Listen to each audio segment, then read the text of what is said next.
सदगुरु श्री कबीर साहब जी मेरे हृदय मंदिर के आराध्य परम पूज्य सदगुरु श्री महंत साहब जी, पूजा के योग्य सभी संत समाज, मैं चरण कमलों में सिर झुका के तेरे बार बंदी करता हूँ। बोलिए श्री सदगुरुदेव की जय। सदगुरु श्री कबीर साहब जी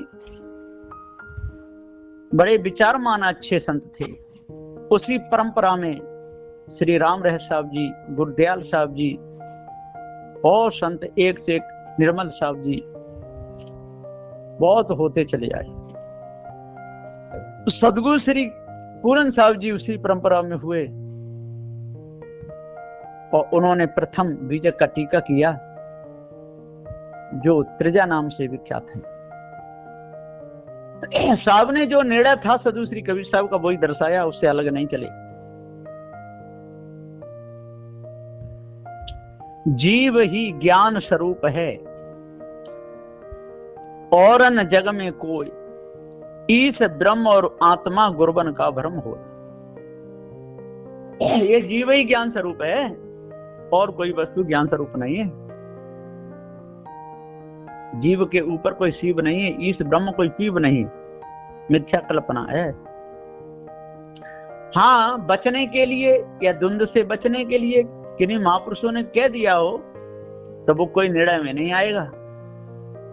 समय समय पर जैसे दूसरे लोगों की ज्यादा भीड़ है, भ्रम के लोग ज्यादा हैं, भूले हुए ज्यादा हैं, वहां पर यदि निर्णय की बात कही जाए तो वाद विवाद का डर है, इसलिए या मौन रह गए हों या वाद विवाद से बचने के लिए उन्होंने कह दिया हो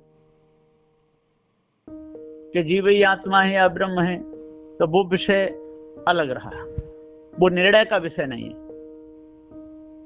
वो तो द्वंद्व से बचने के लिए उपाय किए जाते हैं।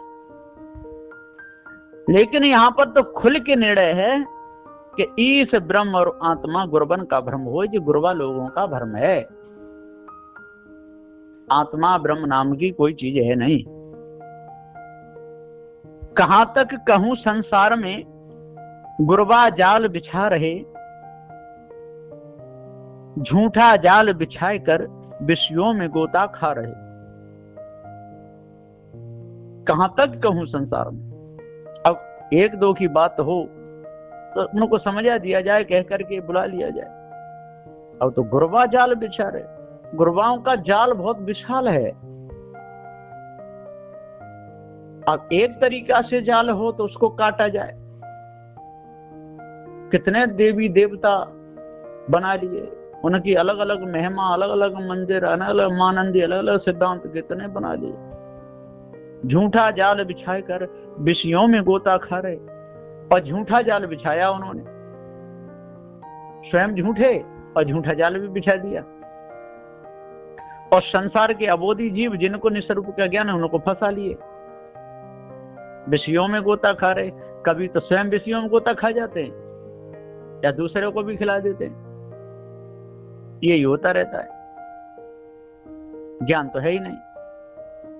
हमने तो देखा जाकर धोखे में सब संसार है। संत गुरुजनों ने तो जा के देख लिया ना, काशी में, मथुरा में, हरिद्वार में, नंदगांव में, बरसाने में, चारों ओर धोखे में सब संसार है। हमने जा के देखा है। चेतन पूजा कोई करता ही नहीं, सबके सब जड़मानंदी में फंसे हुए हैं, पत्थरों को पूज करके पार होना चाहते। हाँ, यादगारी है, लगाने से शोभा बढ़ जाती है। यहां तक सीमित कोई नहीं है। सब पूजने लगते हैं, अगरबत्ती जलाने लगते हैं, माथा पटकने लगते हैं। कैसे बंधन कटेंगे, ये भूल है। यदि वो सारी मूर्तियां बीमार पड़ जाए, डॉक्टरों की जरूरत पड़े तो एक भी नहीं रखेंगे। और जितनी मूर्तियां बना के शोभा के लिए रखी हैं वहां तक तो ठीक है, क्योंकि वो तो जड़ हैं। लेकिन यदि उनमें प्राण प्रतिष्ठा करवा के कहेंगे कि ये तो अब जिंदा हो गई, तो सुबह तक तो वहां कितनी टट्टी पड़ी मिलेगी। क्योंकि खाएंगे पिएंगे तो टट्टी पेशाब भी करेंगे, तो एक भी नहीं रखेगा। क्या उनको बाल लगा देंगे खेतों पर, वहीं खाते रहो, हगते रहो, बुझते रहो। तब भी सफाई तो करनी पड़ेगी। तो साहब कहते हैं कि जितने भी चित्र हैं, जितने भी मूर्तियां हैं, ये सब यादगारियां हैं, कारीगर ने बनाई हैं या बनवाई हैं अपनी यादगारी के लिए। ऐसे हमारे बाबा थे, ऐसे हमारे चाचा थे, ऐसे हमारे पिता थे, ऐसे हमारे भाई थे, ऐसी हमारी बहन थी, ऐसी हमारी बेटी थी, जो उनकी याद सताब है तो देख लो, इसके लिए ये बनाए थे। लेकिन दोष कहाँ आता है कि उसकी जो पूजा करने लगते हैं, यहाँ दोष है। हमने तो देखा जाकर धोखे में सब संसार है, पारख बिना सब गिर गए, धोखा महान धार है। पारक ज्ञान के बिना सारे के सारे जड़ाध्यास में गिर गए, विषय वासना में गिर गए, अपने आप को जान ही नहीं पाए। धोखे में जो मायावी गुरबा लोगों ने जाल बिछाया था, ये आत्मा ब्रह्म परमात्मा का, उसी जाल में सारे के सारे उलझ गए। और विषय वासना में जो जाल बिछाया था पहले के लोगों ने, जो 10-10 शादियां करते रहे, 20-20 शादियां करते रहे, है ना, और बच्चे पैदा करते, उसी जाल में आज भी सारे के सारे फंसे हुए हैं और दुख भी उठा रहे हैं। ये नहीं कि उनको सुख हो, बिल्कुल नहीं है।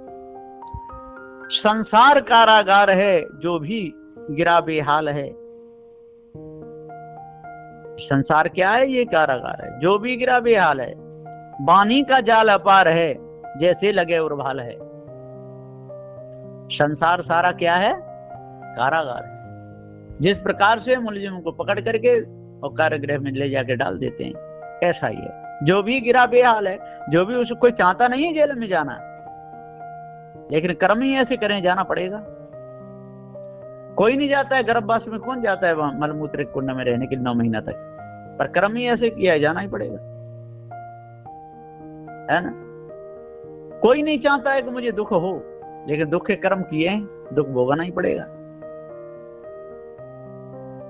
तो दुख के यदि कर्म करेगा तो दुख में जाएगा ही जाएगा। तो संसार कारागार है, जो भी गिरा बेहाल है।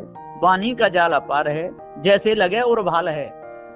वाणी का जाल बहुत विस्तार है, जैसे उर में भाल लग जाए फिर वो उठ नहीं पाता है।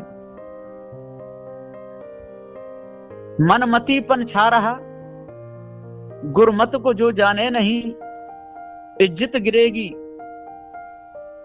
ना बचे, निर्णय वचन माने नहीं।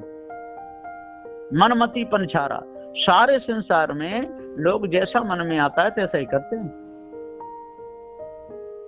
यदि उनसे कहो कि इसमें जीव नहीं है तो मान लेते नहीं, मनमती हैं।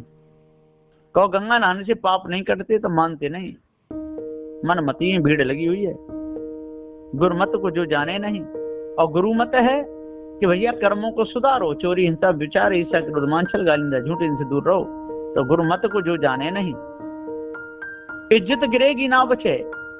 जब गुरुमत को नहीं जाना, मनमतीपन छा रहा है तो इज्जत तो गिरेगी गिरेगी, इज्जत बचेगी नहीं।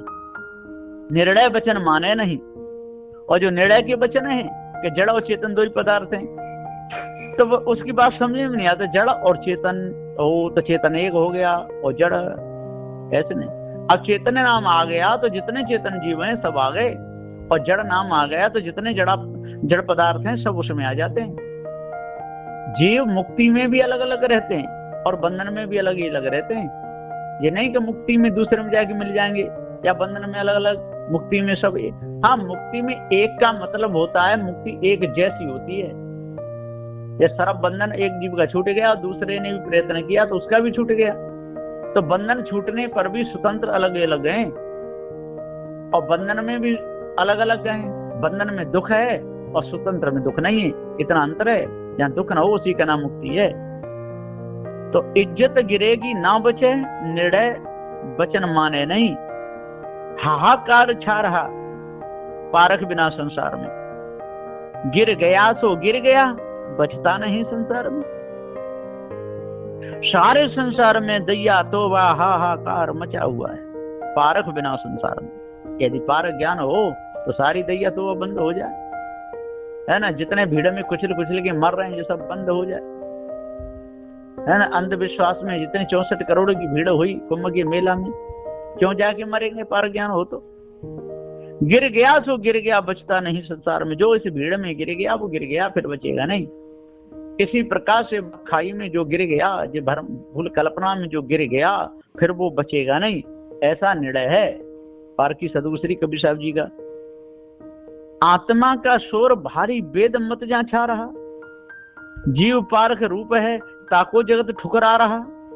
आत्मा का शोर भारी वेद मत जा छा रहा, जितना आत्मवाद का और जो भ्रम छाया हुआ है सारे संसार में, ये सब वेद मत है, वेदांत है। तो आत्मा का शोर भारी वेद मत जा छा रहा, जीव पारख रूप है ताको जगत ठुकरा रहा। पारख रूप तो चेतन जीव है, ज्ञान स्वरूप चेतन जीव है, चैतन्य ही चेतन जीव है, ज्ञान ही चेतन जीव है, इससे अलग और कोई चेतन जीव है नहीं। ताको जगत ठुकरा रहा, इस चेतन जीव को तो लोग ठुकरा रहे हैं, और आत्मा आत्मा कह के ठुकरा रहे हैं, कोई ब्रह्म ब्रह्म कह के ठुकरा रहे हैं। ये जीव को धोखा दे रहे हैं। जब जीव ही आत्मा है, जीव ही ब्रह्म है, तो जो इतनी मूर्तियां बना के उनकी पूजा क्यों करते हो, जड़ की पूजा क्यों कर रहे हो? क्या आपको होश है? जीव को ब्रह्म भी कहते हो, आत्मा भी कहते हो, और जड़ाध्यास में लगे हुए हो। इसलिए आपका आत्म जो ज्ञान है कहने मात्र का है नहीं, ठीक नहीं। इसलिए जीव चेतन अजर अमर अखंड ज्ञान स्वरूप है, अपने आप को जानो। पारख बिना संसार में उलझेगा ना बच पाएगा, पारख बिना संसार में उलझेगा ना बच पाएगा। गुरु महान देव की दया से भूपेंद्र पार हो जाएगा। सदगुरु देव जी सत्य न्याय निर्णय का उपदेश देते हैं, त्याग वैराग का उपदेश देते हैं। साधु के लिए सब एक समान बराबर होते हैं, पर उनमें भी जो दुर्मति हैं उनसे बचना पड़ता है, और जो सदगुणी हैं उनसे मेल भी करना पड़ता है ना। तो पारख बिना संसार में उलझेगा ना बच पाएगा। साहब ने कहा पारख बिना तो उलझ ही जाएगा, कहीं न कहीं जहाँ जाएगा कहीं न कहीं उलझ ही जाएगा, बचेगा तो नहीं, ये पक्की बात है। गुरु महान देव की दया से, और जो गुरु महान देव हैं उन्होंने सत्य न्याय निर्णय का उपदेश दिया, जड़ चेतन का बोध दिया, ये इस ब्रह्म आत्म कल्पना से बचाया, तो भूपेंद्र पार हो जाएगा। खाली भूपेंद्र दास जी को नहीं समझ लेना। जो भी महान निर्णय को मानेगा, जो भी सदु श्री कबीर साहब के निर्णय को मानेगा, और वर्तमान में जो पारखी संत हैं जो आत्म भाव से छूटे हुए हैं, है ना, ईश ब्रह्म परमात्मा की कल्पना से छूटे हुए, उनकी बात जो भी मानेगा वो पार हो जाएगा। वो भूप ही चेतन जीव है, वही राजा है, वही भूप है, जिसने अपने बंधनों को पहचाना और पहचान करके उनसे अलग हुआ, वही तो भूप है। सब भूपों का भूप और कौन है? इसलिए सदगुरु श्री कबीर साहब जी पुकार के समझाते हुए कहते हैं कि भाइयों, अपने आप को जानो, भ्रम को मिटा दो, बैर को जड़ मूल से अलग कर दो, अपनी इज्जत भी रखो, दूसरे की इज्जत भी रखो, और देह भाव से भी अलग रहो, और ज्ञान भाव से बेशक उनको भी उपदेश दो, उपदेश सुनो, लेकिन देह भाव है जहाँ स्त्री पुरुष का, उससे तो आपको बचाव करना ही पड़ेगा। इसलिए सदगुरु श्री पूरन साहब ने बैराग शतक में कितना त्याग वैराग भरा है ना, कितनी घृणा कराई है विषय वासना से पुरुषों को। यदि पुरुष नहीं मिलेंगे स्त्रियों से, ब्याह शादी नहीं करेंगे, या उनसे भोग नहीं होंगे, तो फिर तो बच जाएंगे। इसलिए जीव को बचाने के लिए घृणा कराई है। और लोग समझ लेते हैं कि देखो नहीं, स्त्रियों की बेइज्जती कर रहे हैं, अपमान कर रहे हैं। ऐसा नहीं है, उनका अपमान नहीं है ना, उनके साथ में रहकर के विषय भोग में फंसने में अपमान है उनका, और उनसे दूर रहने में, बचते रहने में, है ना, उनको अच्छी मति से देखना, सुमति से देखना, है ना, भाव अच्छा रखना नारियों के प्रति, ये ठीक है, ये अच्छा है, ये उनका सम्मान है। और वासना की दृष्टि से देखना या प्रत्यक्ष उन कर्मों में लग जाना, ये उनका अपमान है।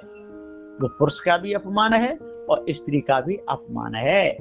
और बोध विचार से, त्याग वैराग के हिसाब से दोनों को अलग अलग रहना, ये सम्मान है ना।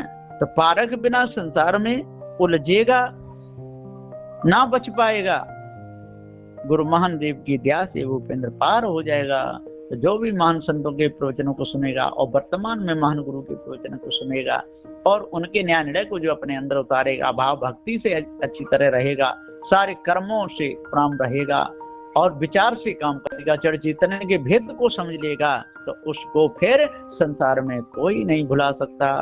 बोलिए श्री सद्गुरुदेव।